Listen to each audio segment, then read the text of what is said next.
Sunod, mga kababayan, dito tayo kay E.S. Bersamin or kay Executive Secretary Lucas Bersamin. Ako mga kababayan, according nga sa Billionaire News Channel, mga kababayan, wala na sa palasyo, hinahabol pa rin.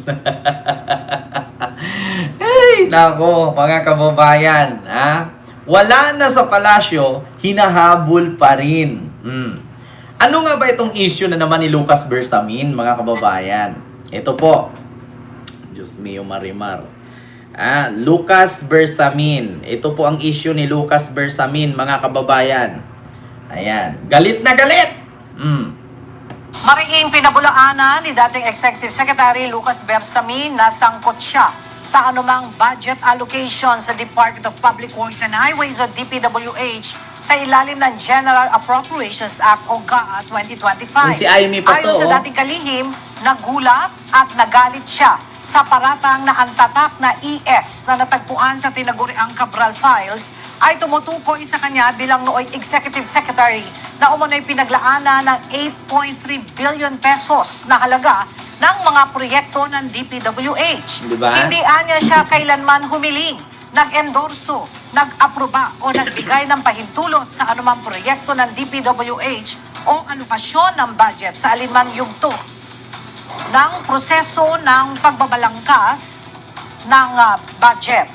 Mariiring itinanggi ng dating palace official na siya ay nagutos kanino man, nasa loob man o labas ng pamahalaan na gamitin ang kanyang pangalan o ang kanyang dating tanggapan para sa anumang ganong layunin.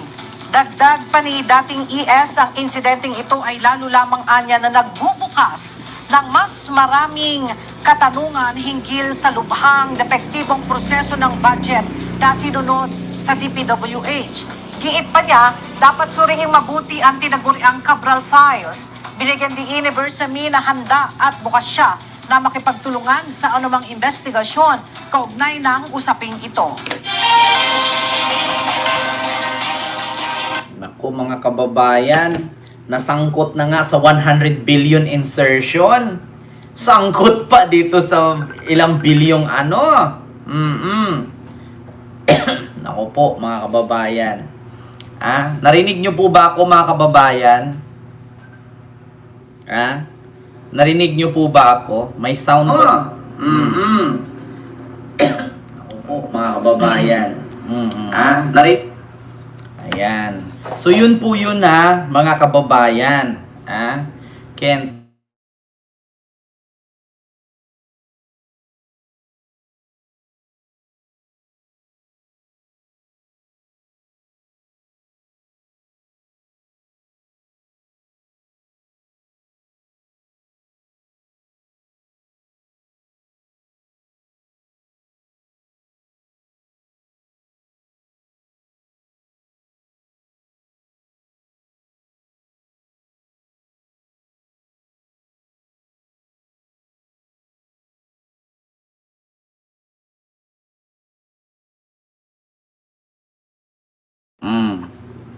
Ayan, mga kababayan, nandyan na ba? Tumatawag kasi, parang mga timang kasi. Ayan. Itong mga to. Tatanungin pa ako kung kumusta ang charity vlogger. Putang ina, hindi ako charity vlogger, tigil-tigilan nyo ko. Diba? Ito yung mga obsessed doon sa isang vlogger na gwapo Tapos tatanungin ako, kumusta si ganito? Kumusta si ganyan? Putang ina, politika ang pinag-uusapan dito. Napunta ka kay Kalingap, napunta ka kay Migs Molino, napunta ka kay FLM. Tang ina ninyo. Tigil-tigilan nyo ako, ha? Doon kayo kay makagago magtanong.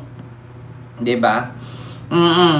So yun po yun mga kababayan. Ako, ito po ang issue ni E.S. Bersamin ngayon. Kaya pala galit na galit si Maharlika dito. Mga kababayan, tama nga naman si Maharlika. Ano nga ba itong issue? Pakinggan natin, ha? Ikinagalit ni dating Executive Secretary Lucas Bersamin ang di umano'y tag na ES na natagpuan sa tinaguriang Cabral Files kung saan may 8.3 billion worth of allocations ito sa 2025 budget. Insinuation ito kung tawagin ni Bersamin at nilinaw niyang hindi siya kailanman nag-request, endorse, approve o authorize ng anumang DPWH budget o project. Wala rin daw siyang instruction sa sinuman para gamitin ang kanyang pangalan sa ganitong kalakaran. Nanawagan si Bersamin na imbestigahan ang Cabral files at dapat i-prioritize daw ito ng mga investigative body dahil tinutumbok daw nito ang integridad ng pondo ng bayan. Sa huli, inihayag ni Bersamin ang kagustuhang makipag-cooperate sa anumang investigasyong isasagawa tungkol dito. Ayan. Ma'am Mirian Suzuki, hello po sa iyo dyan, ma'am. Naku, galit na galit si Bersamin kasi nga dawit. Naku, Diyos mio Marimar, na dawit si Bersamin. Naku, kung naalala ninyo mga kababayan, nag-resign na nga ito or tinanggal talaga siya. 'Di ba? Nung una pa nga ayaw umamin na tinanggal eh. Ang sabi, siya daw ang nag-resign. Pero ang pagkakaalam ko, siya po ay tinanggal. Kasi nga, 'di ba? Mga kababayan, ang issue kasi sa kanila noon, simula nung binulgar ni Saldico itong 100 billion insertion ni PBBM di umano, no? Nagulat si PBBM kung bakit merong 100 billion insertion.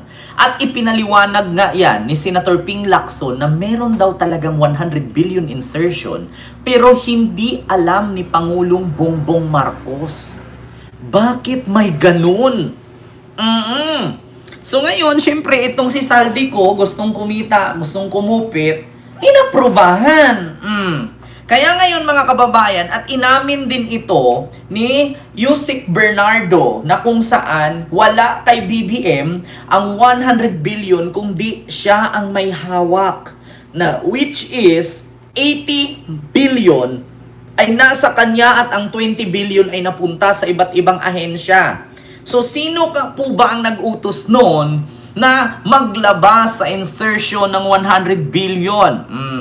So, wala nang sumagot, nagulat na lang tayo pagka umaga, may mga nagre-resign na. Alam nyo na. 'Di ba? Tapos ngayon, wala na sa palasyo, nag-resign na, meron na naman panibagong issue na naman, Diyos ko, na 8.6 billion insertion. Kaya galit na galit si Bersamin, napikon.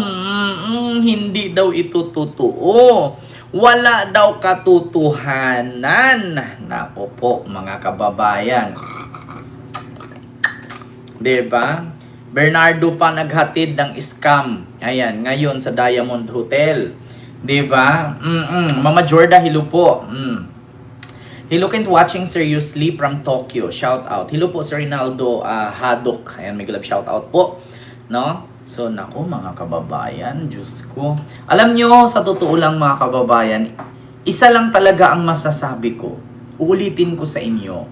Diyan sa Malacanang, kapag nilunok yan, 5-10 tao lang ang mamamatay at malunod dyan.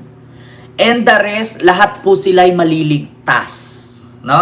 Hindi po porkit sinabi ko'y maliligtas mga kababayan ay mga mabubuting tao at mga mababait.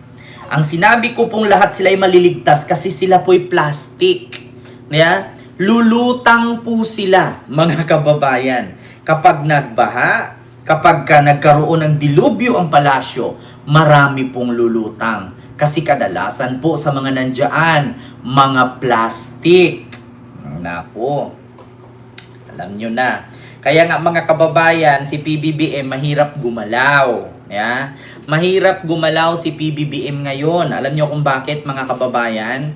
Kasi nga po, mga kababayan, paano nga ba naman gagalaw ang Marcos? Wala naman siyang mapagkatiwalaan dyan sa gabinete niya. Kasi bakit? 5 sa gabinete ni Marcos, merong allocation or sinatawag na mga insertion or PDAP. 5 sa kanyang gabinete ayon kay Pampilo Lacson, mga kababayan. 5 sa kanyang mga gabinete, biruin mo, ilan na lang gabinete niya dyan natira? 20. 5 magnanakaw, so yung 15 sasalain pa.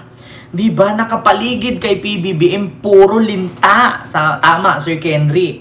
Kaya kung meron mang proyekto o programa si Marcos, nahihirapan siya kung kanino niya ipapahawak. Diba? Nahihirapan siya. Bakit? Paano niya ipapahawak sa isa na kung kaharap niya anghel? Yung pala, ang kaloob-looban ay demonyo.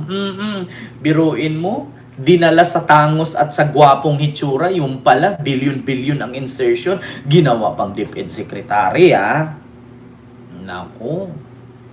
Diyos ko po. Tapos ngayon, si Bersamin, wala na sa palasyo. Ayun, napikon, nanggigil. Kasi nadawit ang pangalan sa 8.6 billion. Billion ang pinag-usapan dito, mga kababayan. So ngayon ninyo sasabihin, mga kapwa ko Pilipino, na mahirap ang Pilipinas. Putang ina, hindi mahirap ang Pilipinas. Bakit? Billion-billion ang pinag-uusapan dito. Dati, nasasanay tayo daan-daan libo. Tapos daan-daan milyon. Pag sinabing milyon, parang bariya na lang sa atin eh. Kasi bakit? Ang usapin dito sa sa flood control na kawan, billion, trillion. Billion.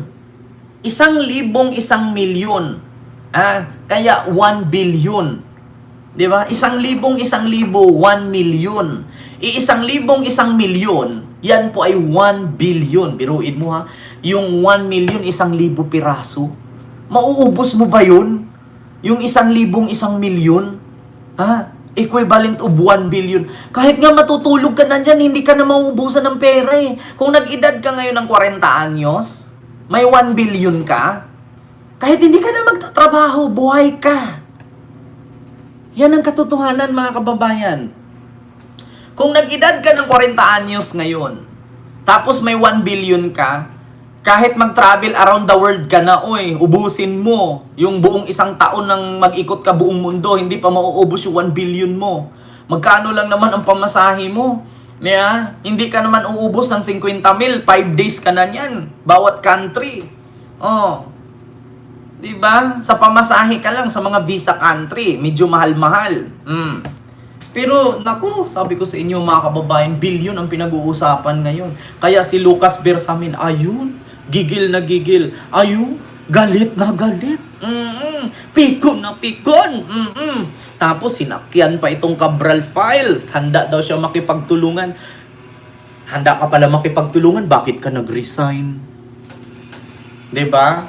Kung handa ka makipagtulungan, bakit ka nag-resign? Hindi sana hindi ka nag-resign. Dapat tinulungan mo si PBBM. Bakit ka ba naman nawala sa pwesto mo? So ibig sabihin, may something nga sa'yo. Diba? Lumabas pa sa bunganga niya, handa akong makipagtulungan. Kung handa kang tumulong, hindi dapat hindi ka nag-resign or hindi ka tinanggal. Diba ang amin niya, nag-resign siya? Kasi hindi daw siya tinanggal, siya daw ang kusang nag-resign. Kung handa mo palang tulungan ng administrasyon, hindi dapat hindi ka nag-resign. Dapat nanatili ka sa pwesto mo, tinulungan mo na mag-imbestiga. Diba? Ma'am Marcelina, ngayon pa, no need na, diba? Sir Henry, Ma'am Lilito Nini, handa daw makipagtulungan. Ba't ka nag-resign? Kasi may anomalya, may something. Nako, Diyos mio, Marimar. Nako, mga kababayan, diba? Diyos ko po, yan nga ang aking masasabi Ang hirap nyo kasi, di ba? Katulad niyan, mga kababayan, sabi ni Lucas Bersamin, handa siyang makipagtulungan sa Cabral Files. Kanino ka makipagtulungan? Ihawak na nga ng DOJ ang Cabral Files. Kaya mga kababayan ito yung mga nilabas po ni Leandro Libeste, si Manny Pacquiao na 2022 pa lang wala na sa posisyon, kasali sa 2025 budget. 2022 pa lang wala na siya. Tapos merong isang kongresista na taga Bandang Batangas, patay na noong 2022, kasali pa rin sa 2025 budget. So paano mo papaniwalaan mga kababayan yung nilabas ni Leandro Libeste? Ito, hawak na ng ombudsman. At Check DOJ. na ba ng Office of the Ombudsman kung ano yung gagawin nila sa CPU ni former Yusek Cabral? Aga-ayon sa Office of the Ombudsman, inihahanda na nila yung pagsasagawa ng Digital Forensic Examination Ayan. dito sa sinasabing Central Processing Unit o CPU na pagmamayari ng yumaong si dating Department of Public Works and Highways Undersecretary Maria Catalina Cabral. Kinumpirma ngayong araw ni Assistant Ombudsman at Spokesperson Attorney Vico Clavano na hawak na ng Office of the Ombudsman ang sinasabing CPU ng computer ni dating Yusek Cabral. Oh. Ayon kay Clavano, mahalagang hambang na ito dahil maraming bersyon ng files ng dating opisyal ang kumakalat mula sa iba't ibang source. Kaya't binigyang diin ng tagapagsalita ng Ombudsman na ang soft copy 'Di ba? Kita ninyo? Sabi mismo ng tagapagsalita ng ombudsman na maraming mga kumakalat na mga soft copies. So, ibig sabihin, hindi yun talaga, yun yung totally or unofficial copies lang yung mga nilabas ni Leandro Libeste. So, ang totoo dito, mga kababayan, sa Cabral Files ay nasa ombudsman na. Diba? So, bakit nyo pagpipilian? Alam nyo, pagpilitan yung mga DDS? Diba ang sabi nila, totoo yung mga sinasabi ni Leandro Libeste, ayaw marinig ng mga bangag. Eh, bakit ngayon? Ang totoong kopya ay nasa ombudsman. Alam nyo itong mga DDS, kapag pabor sa inyo ang balita, kahit peke, pinapaniwalaan ninyo. Diba? Pero pagdating kay Madriaga na autentikado, notaryado, sasabihin ninyo peke. Diba? Nagtaka ko dito sa mga DDS. Diba? Pag peke ang balitang inilabas, sasabihin agad nila ganito, ganyan, totoo, ganyan, oo, according sa balita, ganyan. Eh, paano ka maniniwala sa mga nilabas ni Leandro Libeste? Yan ba ay may lack of merit ba yan? Binigyan ba siya ng power ng gobyerno na ilabas niya yan? Alam nyo yung nilabas-labas ni Leandro Libeste na yan, labag sa batas yan. Pinapangunahan mo ang gobyerno na maglabas ng ganyan, hindi mo ba inisip na ang daming pangalan na nadadawit? May possibility na balikan ka ng mga tao na nandiyan. Biruin mo yung patay na congresswoman sa Batangas ba yun o Cavite, 2022 pa namatay, kasali sa 2025 budget. Si Manny Pacquiao, 2022 nang wala sa government, 2025 kasali pa rin. Kaya 'di ba mga kababayan, napakarami pong mga mali, maraming palya. 'Di ba? Diyos ko po. Nakita nyo, mga kababayan? Tapos pinapabura ng mga DDS kasi totoo daw 'yun. Oo, may ganun daw 'yun, ganyan daw 'yun. Tapos nung pagdating kay Madriaga, na notaryado, 'di ba? May authenticated, may pinanumpaang salaysay at mismo sulat kamay ni Madriaga. Sasabihin nila peke daw, script daw, part daw ng plan na pabagsakin si Sara. Aba, kakaiba yan, mga DDS. Anong nangyari sa inyo? Kapag may official sale, may pinirmahan ng abogado na peke. Pero yung peke na hindi naman authenticated, Class A lang or mga soft copy, pinapaniwalaan nila. Oo, kasi daw, panglihis issue daw. Putang ina talaga, Mga DDS, kita nyo yan? Diyos mio, Marimar. Kaya, kung ako sa inyo, mga DDS, itigil-tigil nyo yan. Hindi maganda yung mga ganyang isipan. Hindi maganda yan. Tigil nyo na yan. Di ba? So, yun lang po mga kababayan.